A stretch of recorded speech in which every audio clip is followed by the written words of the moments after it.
Buenas, bienvenidos a Experimenta en Casa. Hoy vamos a aprender a hacer una lámpara de lava. Primero vamos a ver qué materiales necesitamos. Un bote o una botella transparente con tapa, agua, imprescindible, colorante, el que más nos guste, aceite, no sirve el aceite de cereza, cualquiera que no sea muy oscuro pero que no sea de cereza, si no, no sale. Una linterna y luego purpurina al gusto, si queremos darle un toque de brillo, y gasificante para hacer el efecto lava. Podemos encontrarlo en cualquier lugar de repostería. Vale, empezamos. Cogemos el bote y echamos una cuarta parte del recipiente de agua. Suficiente, ¿no? Suficiente. Muy bien.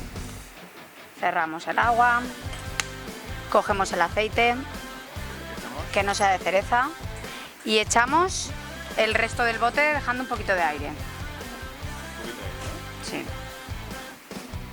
no sea cereza, ¿no? Importante. Así podemos observar cómo la densidad del agua es mayor que la del aceite, por eso este flota sobre el agua. Si echamos el colorante ahora, veremos unas cuantas, 5 o 6. Veremos cómo no se disuelve en el aceite, lo atraviesa y cae al agua.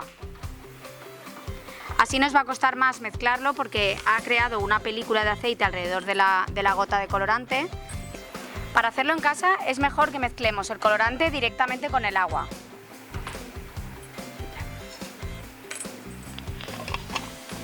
Lo tapamos ¿Cuántas gotas de colorante? al gusto, cuanto más pongáis más Al color. gusto. Y ahora echamos el aceite, Me gusta. al gusto. No, que quede un poquito de aire.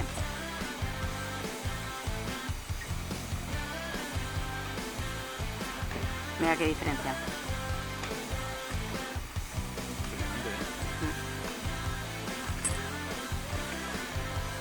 Cerramos y alumbramos con la linterna. Eso. Y ahora echamos el gasificante.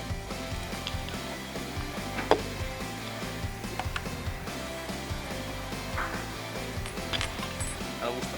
Espera, apaga la luz. Al gusto. Al gusto. Ya. Nuestra lámpara de lava. Guapísima, ¿eh?